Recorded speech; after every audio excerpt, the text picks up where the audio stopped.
కొంతమంది పిల్లలు చూసారా ఎంత ముదిరిపోయి ఉంటారో. ఆ ప్రేమించినోడి దగ్గరికి వెళ్ళి నన్ను తీసుకెళ్ళిపో, ఎందుకు మా అమ్మ నాన్న దగ్గర నేను ఉండలేదు.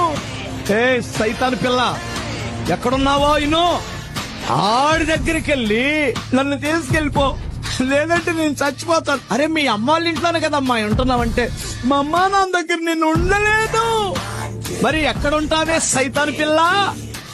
నీకు చిన్నప్పటి నుండి నీ పేగు తెంచిన రోజు నుండి అర్థమవుతుందా, నీకు ఉగ్గు పాలు పట్టించి గుండెల మీద ఆడించి నీ చీమిడి తీసి నీ ముడ్డి గడిగి నీ పక్క దడిపిన బట్టలన్నీ ఉతుక్కొని ఇరోషనాలు పెట్టి రోత చేస్తున్నప్పుడు కడిగి శుభ్రం చేసి ఇంత అందగత్తెను చేస్తే, నిన్న కాక మొన్నొచ్చినటువంటి వారి దగ్గరికి వెళ్ళి నేను మా అమ్మా నాన్న ఇంట్లో ఉండలేను